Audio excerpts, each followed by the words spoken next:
શાંતિ 31/3/2025 આજના મીઠા બાબાના મધુર મહાવાક્ય। મીઠા બાળકો, તમે અત્યારે જૂની દુનિયાના ગેટથી નીકળીને શાંતિધામ અને સુખધામમાં જઈ રહ્યા છો। બાપ જ મુક્તિ જીવન મુક્તિનો રસ્તો બતાવે છે। પ્રશ્ન છે, વર્તમાન સમયે સૌથી સારું કર્મ કયું છે? ઉત્તર છે, સૌથી સારું કર્મ છે મનસા વાચા કર્મના આંધળાઓની લાઠી બનવાનું। તમે બાળકોને વિચાર સાગર મંથન કરવું જોઈએ કે એવો કયો શબ્દ લખીએ જે મનુષ્યોને ઘરનું એટલે કે મુક્તિનો અને જીવન મુક્તિનો રસ્તો મળી જાય। મનુષ્ય સહજ સમજી લે કે અહીં શાંતિ સુખની દુનિયામાં જવાનો રસ્તો બતાવવામાં આવે છે। ઓમ શાંતિ। જાદુગરની બત્તી સાંભળ્યું છે? અલાઉદ્દીનની બત્તી પણ અલાઉદ્દીનનો ચિરાગ ગાવામાં આવે છે। અલાઉદ્દીનનો ચિરાગ અથવા જાદુઈ ચિરાગ શું શું બતાવે છે? વૈકુંઠ, સ્વર્ગ, સુખધામ, બત્તીનો પ્રકાશ, બત્તીને ચિરાગ એને પ્રકાશ કહેવામાં આવે છે। અત્યારે તો અંધિયારો છે ને, અંધકાર છે। હવે આજે પ્રકાશ જોવાના માટે બાળકો પ્રદર્શની, બધાને આ પ્રકાશ બતાવવાનો છે ને, તો આ પ્રકાશ બતાવવા માટે બાળકો પ્રદર્શની મેળા કરે છે, આટલો ખર્ચો કરે છે, માથું મારે છે, પૂછે છે બાબા આનું નામ શું રાખીએ? અહીંયા બોમ્બેને કહે છે gateway of India. Steamer પહેલા બોમ્બેમાં જ આવે છે। દિલ્હીમાં પણ ઇન્ડિયા ગેટ છે। હવે પોતાનો આ છે, આપણો તો આ છે ગેટ ઓફ મુક્તિ જીવન મુક્તિ। દો ગેટ્સ છે ને, હંમેશા ગેટ બે હોય છે, ઇન અને આઉટ, અંદર જવાનો રસ્તો ને બહાર નીકળવાનો રસ્તો, એકથી આવવાનું બીજાથી જવાનું। આ પણ એવું છે, અમે નવી દુનિયામાં આવીએ છીએ, પછી જૂની દુનિયાથી બહાર નીકળી પોતાના ઘરે ચાલી જઈએ છીએ, પરંતુ પાછા પોતે જ તો અમે જઈ નથી શકતા, કારણ કે ઘરને ભૂલી ગયા છે। ગાઈડ જોઈએ, તે પણ અમને મળ્યા છે જે રસ્તો બતાવે છે। બાળકો જાણે છે બાબા અમને મુક્તિ જીવન મુક્તિ, શાંતિ અને સુખનો રસ્તો બતાવે છે। તો ગેટ ઓફ શાંતિધામ સુખધામ લખે, વિચાર સાગર મંથન કરવાનું હોય છે ને, ઘણા વિચાર ચાલે છે। મુક્તિ જીવન મુક્તિ કોને કહેવામાં આવે છે આ પણ કોઈને ખબર નથી। શાંતિ અને સુખ તો બધા ઈચ્છે છે, શાંતિ પણ હોય અને ધન દોલત પણ હોય, તે તો હોય જ છે સતયુગમાં। તો નામ લખી દે, ગેટ ઓફ શાંતિધામ અને સુખધામ, અથવા ગેટ ઓફ પ્યુરિટી પીસ પ્રોસ્પરિટી। કોના દરવાજા? શાંતિના, પવિત્રતાના અને સંપત્તિના। બાબા કહે છે આ તો સારા અક્ષર છે, ત્રણેય જ અહીંયા નથી શાંતિ, નથી સુખ, નથી પવિત્રતા, આ ત્રણેય અહીંયા નથી। તો આના પર પછી સમજાવવું પણ પડે। નવી દુનિયામાં આ બધું હતું, નવી દુનિયાની સ્થાપના કરવા વાળા છે પતિત પાવન ગોડફાધર, તો જરૂર અમને આ જૂની દુનિયાથી કાઢી નીકળીને ઘરે જવું પડે। તો આ ગેટ થયો ને પ્યુરિટી પીસ પ્રોસ્પરિટીનો। બાબા કહે છે બાબાને આ નામ સારા લાગે છે। હવે વાસ્તવમાં એની ઓપનિંગ તો શિવ બાબા કરે છે, આ દરવાજાનું ઉદ્ઘાટન શિવ બાબા કરે છે, પરંતુ તમારા બ્રાહ્મણો દ્વારા કરાવે છે। દુનિયામાં ઓપનિંગ સેરેમની તો બહુ થતી રહે છે ને, ઘણી બધી વસ્તુના ઉદ્ઘાટન થાય છે। કોઈ હોસ્પિટલની કરશે, કોઈ યુનિવર્સિટીની કરશે, આ તો એક જ વાર થાય છે। અને આ સમય જ થાય છે, તો એના માટે વિચાર કરવામાં આવે છે. બાળકોએ લખ્યું, બ્રહ્મા બાબા આવીને ઉદ્ઘાટન કરે. બાપ દાદા બંનેને બોલાવ્યા. બાપ કહે છે, તમે બહાર કંઈ પણ જઈ નથી શકતા. ઉદ્ઘાટન કરવા માટે જાઓ. વિવેક નથી કહેતો, કાયદો નથી કહેતો. આ તો કોઈ પણ ખોલી શકે છે. બાબા કહે છે કે ન્યૂઝપેપરમાં પડશે, સમાચાર પત્રમાં આવશે, પ્રજાપિતા બ્રહ્મા કુમાર કુમારીઓ. આ નામ પણ ખૂબ સારું છે ને. પ્રજાપિતા તો બધાના બાપ થઈ ગયા, તે કોઈ કમ ઓછું છે શું? અને પછી બાપ પોતે સેરેમની કરાવે છે. કરાવનહાર છે ને. બુદ્ધિમાં રહેવું જોઈએ ને કે અમે સ્વર્ગની સ્થાપના કરી રહ્યા છીએ, તો કેટલો પુરુષાર્થ કરી શ્રીમત પર ચાલવું જોઈએ. વર્તમાન સમયે મનસા વાચા કર્મણા સૌથી સારું કર્મ તો એક જ છે, આંધળાઓની લાઠી બનવાનું. બાબા કહે છે ગાય પણ છે, હે પ્રભુ અંધોની લાઠી. આંધળાઓની લાઠી, બધા આંધળા જ આંધળા છે, તો બાપ આવીને લાઠી બને છે, લાકડી બને છે. જ્ઞાનનું ત્રીજું નેત્ર આપે છે, જેનાથી તમે સ્વર્ગમાં નંબર 12 પુરુષાર્થ અનુસાર જાઓ છો. બાબા કહે છે નંબર 12 તો છે જ. આ ખૂબ મોટી બેહદની યુનિવર્સિટી કમ હોસ્પિટલ છે. સમજાવવામાં આવે છે આત્માઓના બાપ પરમ પિતા પરમાત્મા પતિત પાવન છે. તમે એ બાપને યાદ કરો તો સુખધામમાં ચાલી જશો. આ છે હેલ, અને હેવિન નહીં કહીશું. હેવિનમાં છે જ એક ધર્મ. ભારત સ્વર્ગ હતું, બીજો કોઈ ધર્મ નહીં હતો. આ માત્ર યાદ કરે, આ પણ મનમના ભાવ છે. માત્ર એ જ યાદ કરે કે આ ભારત સ્વર્ગ હતું, એ પણ મનમના ભાવ છે. અમે સ્વર્ગમાં આખા વિશ્વના માલિક હતા, આટલું પણ યાદ નથી રહેતું.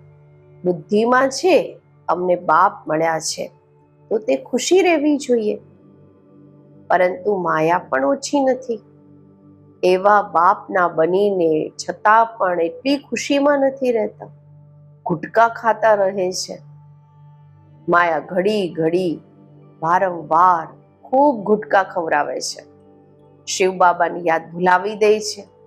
પોતે પણ કહે છે યાદ રહેતી નથી. બાબા કહે છે બાપ ગુટકા ખવડાવે છે જ્ઞાન સાગરમાં, અને માયા પછી ગુટકા ખવડાવે છે વિષય સાગરમાં.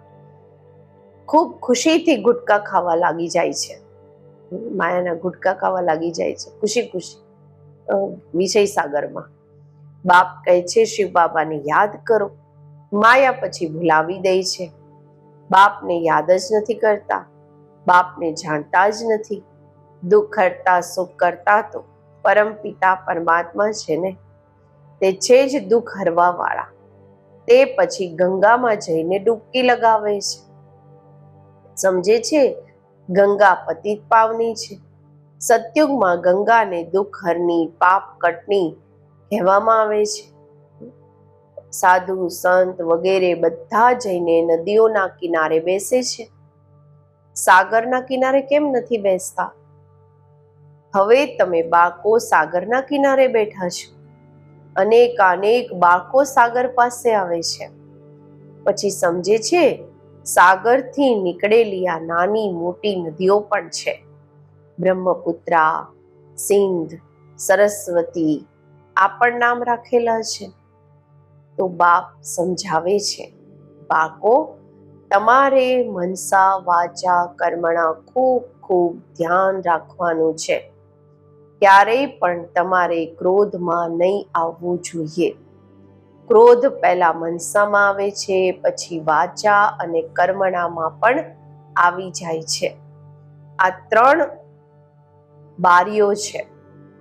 એટલે બાપ સમજાવે છે મીઠા બાળકો, વાચા વધારે નહીં ચલાવો, શાંતમાં રહો.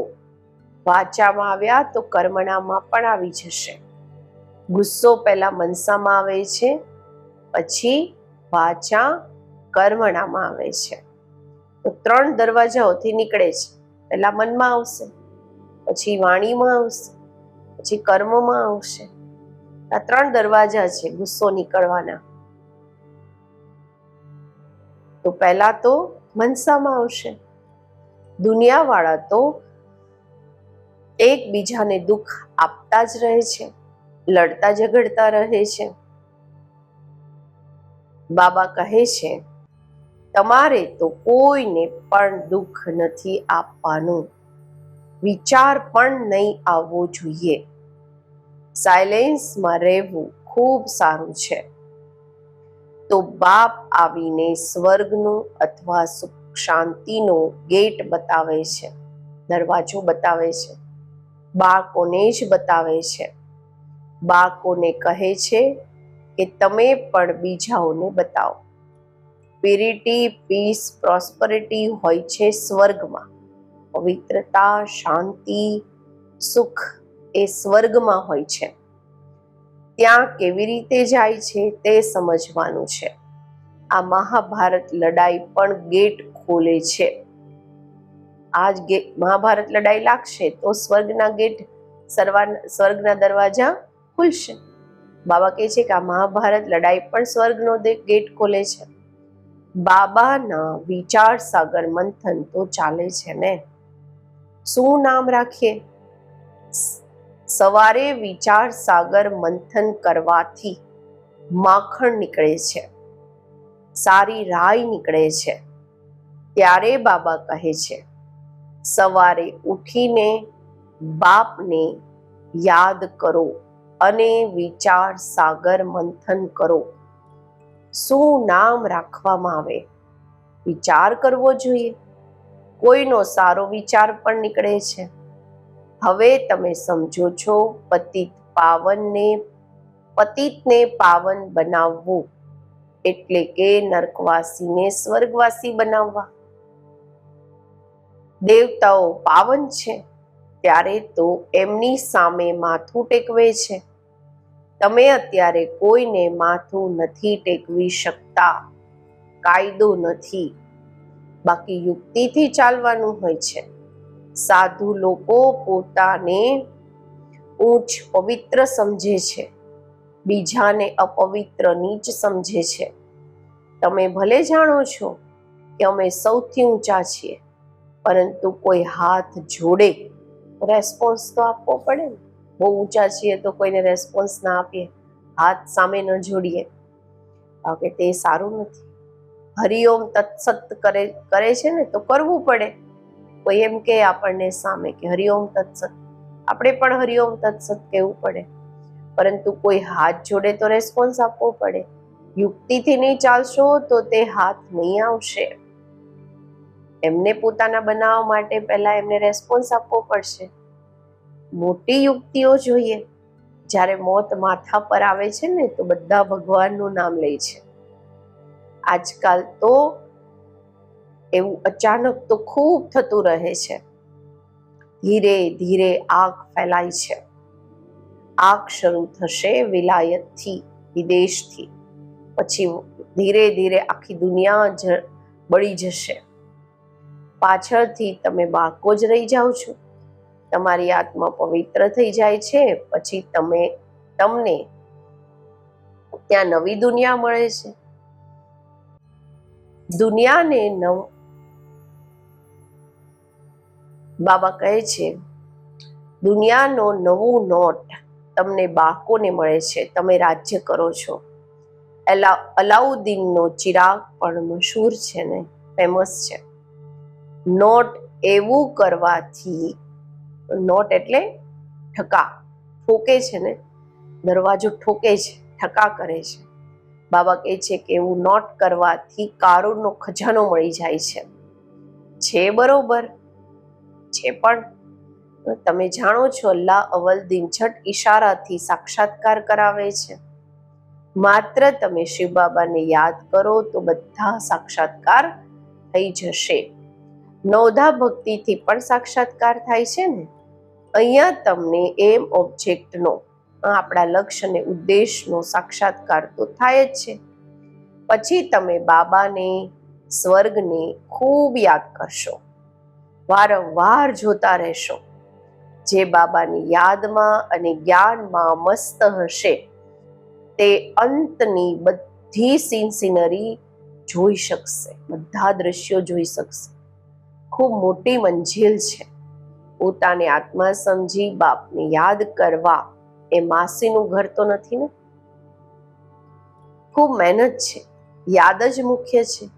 જેમ બાબા દિવ્ય દ્રષ્ટિદાતા છે તો પોતે પોતાના માટે દિવ્ય દ્રષ્ટિદાતા બની જશે. જેમ ભક્તિ માર્ગમાં તીવ્ર વેગથી યાદ કરે છે તો સાક્ષાત્કાર થાય છે.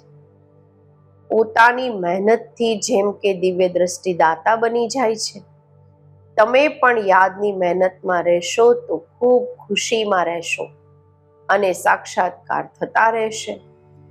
આ આખી દુનિયા ભૂલી જશો, મનમના ભાવ થઈ જાય.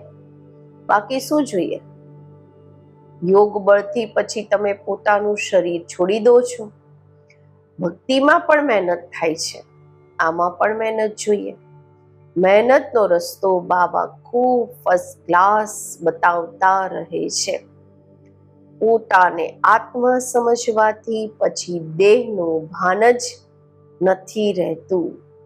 જેમ બાપ જેવી રીતે કે બાપ સમાન બની જશે, સાક્ષાત્કાર કરતા રહેશે, ખુશી પણ ખૂબ રહેશે. રિઝલ્ટ બધું અંતમાં ગવાયેલું છે, પાછળનું ગવાયેલું છે. પોતાના નામ રૂપથી પણ ન્યારા થવાનું છે. તો પછી બીજાના નામ રૂપને યાદ કરવાથી શું હાલત થશે? નોલેજ તો ખૂબ સહજ છે. પ્રાચીન ભારતનો યોગ જે છે, જાદુ એમાં છે. બાબાએ સમજાવ્યું છે, બ્રહ્મજ્ઞાની પણ એવી રીતે શરીર છોડે છે. અમે આત્મા છીએ, પરમાત્મામાં લીન થવાનું છે. લીન કોઈ થતા નથી, છે બ્રહ્મજ્ઞાન. બાબાએ જોયું છે, બેઠા બેઠા શરીર છોડી દે છે. વાયુમંડળ ખૂબ શાંત રહે છે, સન્નાટો થઈ જાય છે. સન્નાટો પણ એમને ગમશે જે જ્ઞાન માર્ગમાં હશે, શાંતમાં રહેવા વાળા હશે. બાકી ઘણા બાળકો તો હજુ બેબીઓ છે, વારંવાર નીચે પડી જાય છે. આમાં ખૂબ ખૂબ ગુપ્ત મહેનત છે. ભક્તિ માર્ગની મહેનત પ્રત્યક્ષ થાય છે. માળા ફેરવો, કોઠીમાં બેઠીને ભક્તિ કરો. અહીંયા તો ચાલતા ફરતા તમે યાદમાં રહો છો. કોઈને ખબર પડી ન શકે કે આ રાજાઈ લઈ રહ્યા છે. યોગથી જ બધા હિસાબ કિતાબ ચૂકતું કરવાના છે. જ્ઞાનથી થોડી ચૂકતું થાય છે. હિસાબ કિતાબ ચૂકતું થાય છે યાદથી. કર્મ ભોગ યાદથી ચૂકતું થશે. બીમારીઓ આ છે ગુપ્ત. બાબા બધું જ ગુપ્ત શીખવે છે. અચ્છા, મીઠા મીઠા સિકેલધા બાકો પ્રતિ માત પિતા બાપ દાદાના યાદ પ્યાર અને ગુડ મોર્નિંગ. રૂહાની બાપના રૂહાની બાકોને નમસ્તે. આપણે રૂહાની બાકોના રૂહાની બાપને નમસ્તે. ધારણા માટે મુખ્ય સાર પહેલું છે, મનસા વાચા કર્મણા ક્યારેય પણ ક્રોધ નથી કરવાનો. આ ત્રણેય દરવાજાઓને, બારીઓને એના પર ખૂબ ધ્યાન રાખવાનું છે. વાચા વધારે નથી ચલાવવાની, એકબીજાને દુઃખ નથી આપવાનું. બીજું, જ્ઞાન અને યોગમાં મસ્ત રહી અંતિમ સીનરી જોવાની છે, અંતિમ દ્રશ્યો જોવાના છે. પોતાને અથવા બીજાઓના નામ રૂપને ભૂલીને હું આત્મા છું આ સ્મૃતિથી દેહભાનને સમાપ્ત કરવાનું છે. આજનું વરદાન, સ્નેહના બાણ દ્વારા સ્નેહમાં ઘાયલ કરવાવાળા, સ્નેહ અને પ્રાપ્તિ સંપન્ન લવલીન આત્મા ભવ. જેવી રીતે લૌકિક રીતિથી કોઈ કોઈના સ્નેહમાં લવલીન હોય છે, તો ચહેરાથી, નયનોથી, વાણીથી અનુભવ થાય છે કે આ લવલીન છે, આશિક છે. એવી જ રીતે જ્યારે સ્ટેજ પર જાઓ છો તો જેટલા પોતાના અંદર બાપનો સ્નેહ ઇમર્જ હશે, એટલો જ સ્નેહના બાણ બીજાને પણ સ્નેહમાં ઘાયલ કરી દેશે. આપણે જેટલા બાબાના સ્નેહમાં ખોવાયેલા હશું, એટલો જ બીજાને પણ બાબાનો સ્નેહ અનુભવ થશે. ભાષણની લિંક વિચારવી, પોઈન્ટ વારંવાર રિપીટ કરવી, આ સ્વરૂપ ન હોય. સ્નેહ અને પ્રાપ્તિનું સંપન્ન સ્વરૂપ, લવલીન સ્વરૂપ હોય. ઓથોરિટી થઈને બોલવાથી એનો પ્રભાવ પડે છે.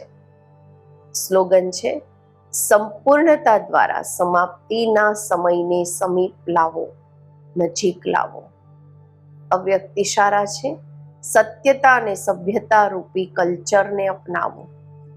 આ તો બધા સમજવા લાગ્યા છે કે આ કોઈ છે, પરંતુ આ જ છે અને આ એક જ છે. આ હલચલનો હલ, આ હલચલનું હળ હવે ચલાવો. હવે બીજા પણ છે, આ પણ છે, અહીંયા સુધી પહોંચ્યા છે, પરંતુ આ એક જ છે.